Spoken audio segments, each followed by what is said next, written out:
Heroine வந்து mango வந்து சாப்பிட்டதுனால அவங்களுக்கு ஒரு மாதிரி அலர்ஜி ஆக ஆரம்பிச்சிருச்சு. அவங்களுக்கு மேங்கோன்னா பிடிக்காது. தாத்தா கிட்ட இதோ வரேன்னு சொல்லிட்டு போகிறப்போ வழியிலே மயக்கம் போட்டு விழுந்து கிடக்காங்க. நம்ம ஹீரோ தான் உள்ளே கூட்டிகிட்டு போயிட்டு நம்ம ஹீரோயினுக்கு சோப்பு தண்ணியெல்லாம் கரைச்சி கொடுத்து அதை குடிக்க வச்சு வாமிட் பண்ண வச்சிட்ருக்காரு. ஹீரோயின் கொஞ்சம் குளிச்சதுக்கப்புறம் அவளுக்கு கொஞ்சம் பரவாயில்ல. நம்ம ஹீரோ கொண்டு வந்து தூங்க வைக்கிறாரு. நெக்ஸ்ட் சீனில் வந்து நம்ம ஸ்ரேயாவோட அண்ணனை தான் காட்டுறாங்க. என்னது நீ ஹீரோவை லவ் பண்ணுறியா, அவனை நினச்சிட்டு இருக்கன்னு சொல்லிட்டு நினைக்கிறேன், அவன் மேலே காதல் கீதல் வந்துட போது பார்த்துக்கோ அப்படின்னு மாதிரி அண்ணன் மிரட்ட, என்னடா செய்யறது, காதல் தான் வந்து தொலைச்சிருச்சே அப்படின்னு சொல்லிட்டு நம்ம ஸ்ரேயா நினச்சிக்கிட்டு இருக்கா. இங்கே ஹீரோ வந்து ரொம்ப பதட்டமாக கிளம்பிட்டு இருக்கான். ஏன்னா ஸ்ரேயா தான் ஃபோன் பண்ணி இது மாதிரி வர சொல்லியிருப்பா. நம்ம ஹீரோவை ஒரு இடத்துக்கு அங்கே போயிட்டு, என்னப்பா நீ வந்து காவியாவை கூட்டிகிட்டு வந்து ஓவியான்னு சொன்னால் எல்லாரும் நம்பிடுவோன்னு சொல்லிட்டு நினைக்கிறியா, அதுக்கான எல்லா எவிடன்ஸும் என்கிட்ட இருக்குது அப்படின்னு சொல்கிறப்போ, நீ வந்து ஏதோ தப்பாக புரிஞ்சுட்டு பேசுகிற அப்படின்ற மாதிரி ஹீரோ சொல்லிட்டு இருக்கான். இப்போ எல்லாமே தெரிய வரும் பாரு அப்படின்னு சொல்லிட்டு நம்ம ஸ்ரேயா சொல்லிக்கிட்டு இருக்கப்போ, இங்கே ஹீரோயின் வந்து ஏதோ ஒரு இடத்துக்கு வந்து நம்மளுடைய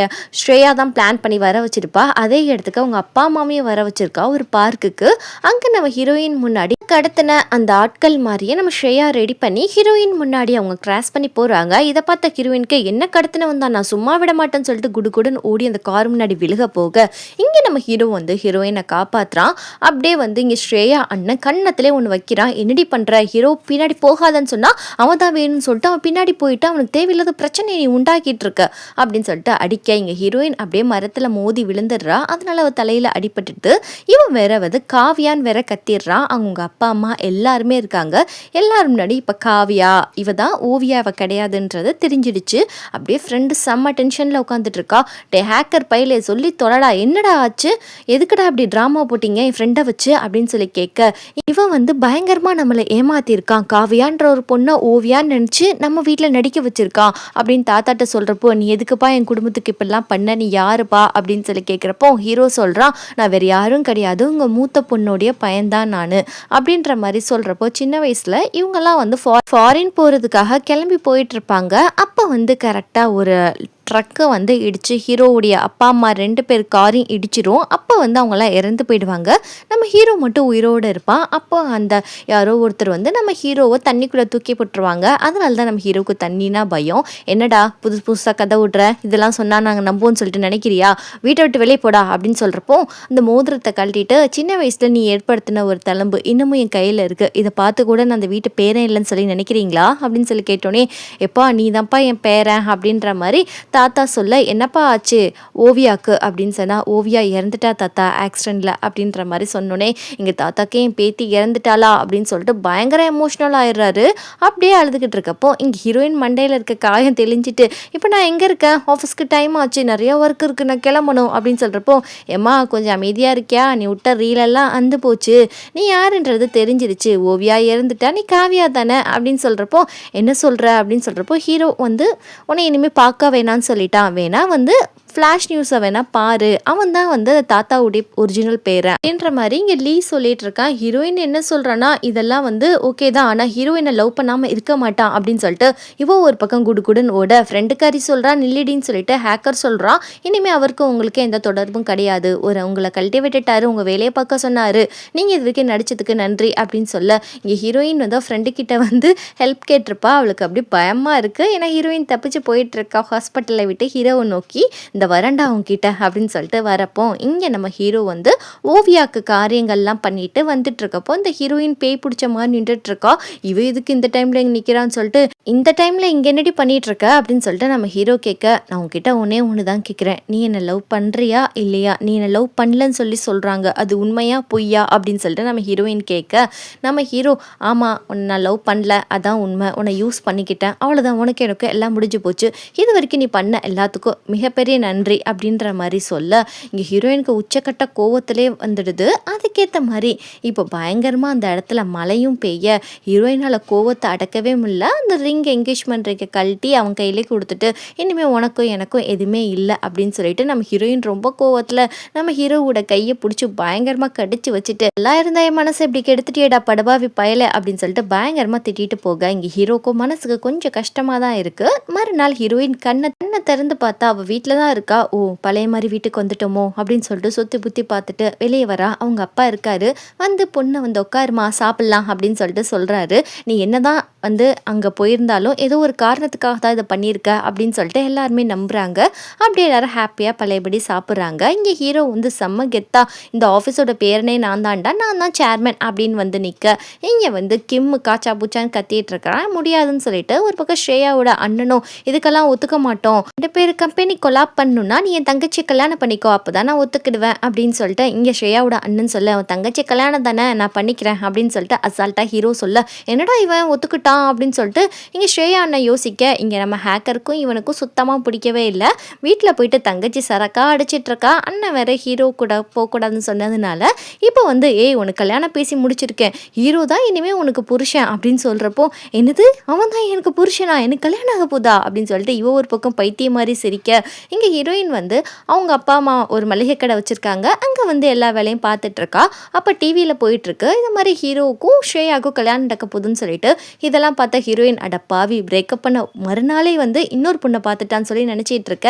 அம்மா இந்த நியூஸை பார்த்துட்டு டக்குன்னு ஆஃப் பண்ணிட்டு, ஒன்றும் இல்லைம்மா நீ ஒன்றும் பதறாத அப்படின்னு சொன்னா, ஹீரோயின் ரொம்ப ஃபீல் பண்ணுறா. சும்மா இருந்த என்ன காதலிக்க சொல்லி ஆஃபீஸில் கூட்டிகிட்டு போய் என்னென்னமோ பண்ணி இப்படி கழட்டி விட்டுட்டானே அப்படின்னு சொல்லிட்டு நினச்சிட்டு இருக்கப்போ, வீட்டுக்கு போனால் ஜாமான் ஃபுல்லாக கலைஞ்சிருக்கா ரூமில். என்னடான்னு சொல்லி பார்த்தா கரெக்டாக ரூமை விட்டு எவனோ வெளியே போயிட்டு இருக்கான். அவனை ஃபாலோ பண்ணிட்டு இன்னைக்கு அவனை கொல்லாமல் விட மாட்டேன்டா, ஆவுனா எதுக்கிட்ட நான் ஃபாலோ பண்ணி சாகடிக்கிறீங்கன்னு சொல்லிட்டு ஃப்ரெண்டுக்கு ஃபோன் பண்ணி இதை மாதிரி என்னை கடத்தினவனை நான் பார்த்துட்டேன், அவனை ஃபாலோ பண்ணிட்டு போறேன்டி அப்படின்ற மாதிரி சொல்லிட்டு இந்த பக்கம் ஃபாலோ பண்ணிட்டு போக, அவன் ட்ரக்கை கிராஸ் பண்ணி போயிட்டு இருக்கான். அதே தூக்கி போட்டுட்டு இவன் என்ன நினைக்கிறான்னா ட்ரக்குக்குள்ளே தான் ஒளிஞ்சிட்டு இருக்கான்னு சொல்லிட்டு இவன் ட்ரக்குக்குள்ளே ஏற, ட்ரக்குக்காரன் வண்டி எடுத்துட்டான், டோரை க்ளோஸ் பண்ணிட்டு இந்த பக்கம் அதுக்கப்புறம் தான் ஐயோ மாட்டிக்கிட்டேனே அப்படின்னு சொல்லிட்டு ஒவ்வொருத்தவங்களுக்காக கால் பண்ண, அங்கே டவரே இல்லை. இங்கே ஹீரோயின் ஃப்ரெண்ட் வந்து ஹீரோ கிட்ட சொல்கிறா, இது மாதிரி அவனை கடத்தினவங்களை பார்த்துட்டேன்னு சொல்லிட்டு அவள் வந்து போயிருக்கா ஃபாலோ பண்ணிட்டு, ஏதோ பிரச்சனையில் மாட்டிக்கிட்டா அப்படின்னு சொல்கிறப்போ, இங்கே ஹீரோ செம்ம ஸ்பீடாக கார் எடுத்துகிட்டு போக டக்குன்னு நம்ம ஹீரோ கால் பண்ணிடுறான், டவர் வந்துடுது.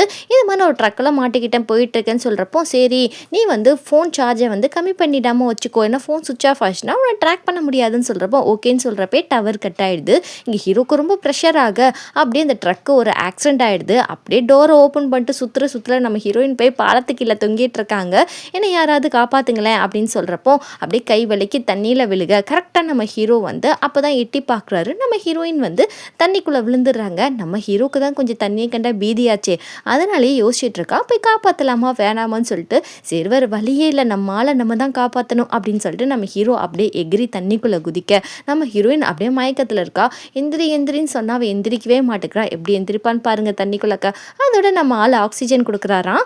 அப்படியே கொடுத்துட்டு நம்ம ஹீரோயினை தூக்கிட்டு வந்து கரையில் போட்டு அப்படியே வந்து எழுப்புறாப்புல. அவள் எந்திரிக்கிற மாதிரி இல்லை, அவனும் வந்து மயக்கம் போட்டு கீழே விழுந்துடுறா. ஏன்னா தண்ணிக்கும் அவனுக்கும் ஆகாது இல்லையா. அதுக்கப்புறம் அவங்க ஃப்ரெண்ட்ஸ் எல்லாம் இவங்க 2 பேரை தேடி கூட்டிகிட்டு வராங்க. ஹாஸ்பிட்டலில் போய் சேர்த்துடுறாங்க.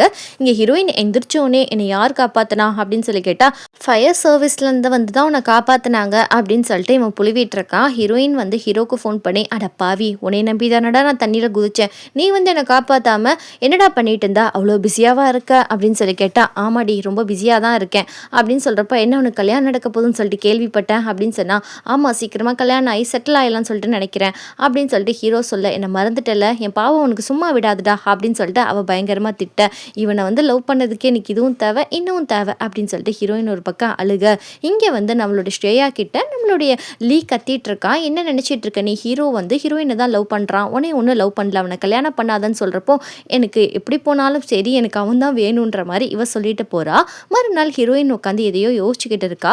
ஹீரோவுக்கு நம்ம கால் பண்ணோம், ட்ரக்குக்குள்ளே இருந்தோம், தண்ணிக்குள்ளே விழுந்தோம், அதுக்கப்புறம் நம்மளுக்கு மூச்சு திணறுச்சு, ஹீரோ வந்து கிஸ் பண்ண மாதிரி தெரியுதே அப்படின்னு சொல்லிட்டு ஃபோன் பண்ணிட்டு, டே படவாவே பையலே உண்மையை சொல்லு, நேற்று என்ன ஆச்சு, என்னையே வந்து ஹீரோ தானே காப்பாற்றினா, உண்மையை சொல்லு, ஏன்னா அவனோட ரிங் என் பேக்கெட்டில் இருந்துச்சு, நீ வந்து பொய் சொல்கிறியா அப்படின்னு சொல்லி கேட்குறப்போ, ஆமாம் அவன் தான் உன்னை காப்பாற்றினா, இப்போ என்ன அதுக்கு அப்படின்ற மாதிரி லீ சொல்ல, இந்த சீனை கட் பண்ணிவிட்டு இங்கே வந்து நம்ம ஸ்ரேயா ரொம்ப அழகாக வந்து ரெடியாகி மேரேஜ் என்கேஜ்மெண்ட்டுக்கு வந்திருக்கா. அங்கே வந்து நம்ம ஹீரோ வேறு வேலையே இல்லை, இந்த பொண்ணை கல்யாணம் பண்ணி தான் ஆகணும் அப்படின்னு சொல்லி நினச்சிட்டு என்கேஜ்மெண்ட் நடக்க போகிற நேரத்தில், அடையே நிப்பாட்டுங்கடா நான் வந்துட்டேன், எப்படி நடக்குதுன்னு சொல்லிட்டு பார்க்குறேன் அப்படின்னு சொல்லிட்டு ஹீரோயின் ஒரு பக்கம் கத்த, ஹீரோயின் பக்கி சும்மா இல்லாமல் ஸ்டேஜில் போயிட்டு எல்லாரும் முன்னாடி நம்ம ஹீரோவை வந்து பச்சைக்குன்னு கிஸ் பண்ணி தொலைச்சிடுது. அதுக்கப்புறம் வந்து சரின்னு சொல்லிட்டு, நீ வந்து என்னை காப்பாற்றுறேன்னு சொல்லிட்டு தெரியும், இப்போ திரும்ப நான் உன்னை என்கேஜ்மெண்ட் பண்ண போகிறேன் அப்படின்னு சொல்லிட்டு நம்ம ஹீரோவுடைய மோதிரத்தை விரலில் மாட்டி விட்டுட்டு, 2 தடவை இது வரைக்கும் நம்மளுக்கு என்கேஜ்மெண்ட் ஆயிருக்கு, இனிமேல் நீ என்னை விட்டுட்டு எங்கேயும் போக முடியாதுடா அப்படின்ற மாதிரி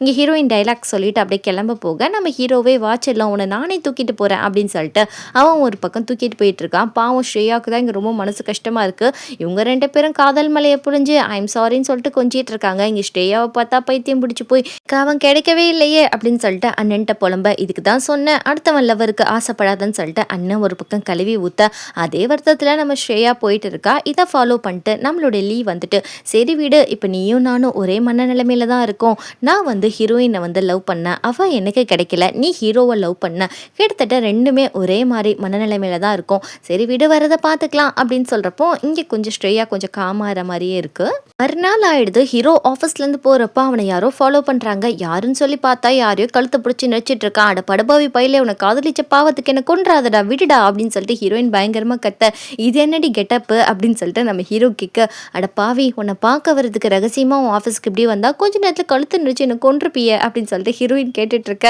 அம்மா சொல்லிட்டு மாறு வேஷம் போடுமான்ற மாதிரி நம்ம ஹீரோ சொல்லிட்டு இருக்கான். அப்படியே போயிட்டு என்ன நீ எப்போ பாரு இந்த குடுகுடுப்புக்கார மாதிரி இந்த ஷர்ட்டே போட்டுட்டு இருக்கேன்னு சொல்லிட்டு நம்ம ஹீரோயின் வேறு ஷர்ட்டை எடுத்து கொடுக்க நம்ம ஹீரோயின் முன்னாடியே நம்ம ஹீரோ மாற்றிட்டு இருக்காரு. நம்ம ஹீரோயின் வெக்கப்பட்டு இருக்கா. இதுக்கு தனமா ஆசைப்பட்ட எதுக்கு வெக்கப்படுற அப்படின்ற மாதிரி நம்ம ஹீரோயின் முன்னாடி ஷர்ட்டை க்யூட்டாக மாற்றிட்டு இருக்காரு. இதெல்லாம் போக அவங்க ரொமான்ஸ் எல்லாம் பண்ணிட்டு வீட்டுக்கு போயிட்டு இருக்கா ஹீரோயின். அப்பா லைட்டை போட்டு பார்த்தா பேய் மாதிரி உட்காந்துட்டு இருக்காரு.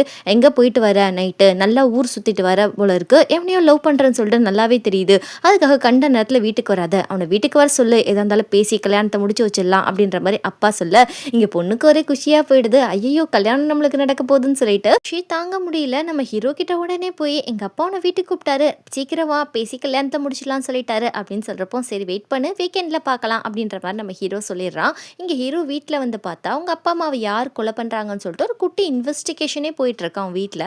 அப்படியே இருக்கிறப்போ ஹீரோயின் 2 பேரும் மீட் பண்ணுறேன்னு சொல்லியிருப்பாங்க. அவள் ஏதோ ஒரு ஒர்க்கில் இருக்குன்னு சொல்லிட்டு லொக்கேஷன் சொல்லியிருப்பான். நம்ம ஹீரோ என்ன பண்ணுறான்னா கால் பண்ணி பார்க்குறான். நம்ம ஹீரோயின் எடுக்கவே இல்லை. அந்த லொக்கேஷனுக்கு வந்தால் நம்ம ஹீரோயின் லீ எல்லாருமே வந்து ஒரு மீட்டிங் மாதிரி பண்ணியிருக்காங்க. ஏன்னா ஹீரோயின் நல்லா டயக்ராம் வரைவா இல்லையா, அது மாதிரி வந்து அவளுக்கு ஒரு ஜாப் ரெடி பண்ணி கொடுக்கலாம். நம்ம லீ ரெடி பண்ண அப்படியே நம்ம லீயும் நம்ம ஹீரோயினும் கொஞ்சம் க்ளோஸாக இருக்காங்க. சைடில் திரும்பி பார்த்தா நம்ம ஹீரோ உட்காந்துட்டு இருக்கா. நம்ம ஹீரோயின் ஹை காட்ட இங்கே ஹீரோக்கு செம்ம ஜெலஸ் ஆகுது. நம்மளை விட்டுட்டு அவன் கூட போய் ஜாலி பண்ணிட்டு இருக்கான்னு சொல்லிட்டு இங்கே நம்மளுடைய லீ சும்மா இல்லாமல் நம்ம ஹீரோயின் உதட்டில் ஒயின் ஒட்டியிருக்குன்னு சொல்லிட்டு டிஷ்யூ பேப்பர் கொடுக்க அப்படின்னு 2 பேர் ரொம்ப க்ளோஸாக பேச இதெல்லாம் பார்க்குறப்போ இன்னும் கொஞ்சம் தான் நம்ம ஹீரோக்கு பிபி ஏறிட்டு இருக்கு. இதை மாதிரி இவங்க ஒவ்வொரு சேட்டையாக பண்ண நீங்கள் ஹீரோக்கு வந்து ப்ரெஷர் ஏற நம்ம ஹீரோயினை கண்டுக்கிறாம அவன் இருக்க. இந்த கோவத்தில் நம்ம ஹீரோயின் என்ன பண்ணுறாங்கன்னா தாறுமாறா சரக்கு எடுத்து பயங்கரமாக குடிக்க நம்மளோட லீ வந்து போதும் ஏன் இவ்வளோ ட்ரிங்க்ஸ் பண்ணுற அப்படின்னு சொல்லிட்டு கடைசியில் நம்ம ஹீரோ கூட தான் நம்ம ஹீரோயின் போயிட்டு இருக்காங்க. அப்படியே 2 பேரும் கொஞ்சிக்கிட்டு அவங்க ரொமான்ஸை கண்டினியூ பண்ணிட்டு வீட்டுக்கு போக மறுநாள்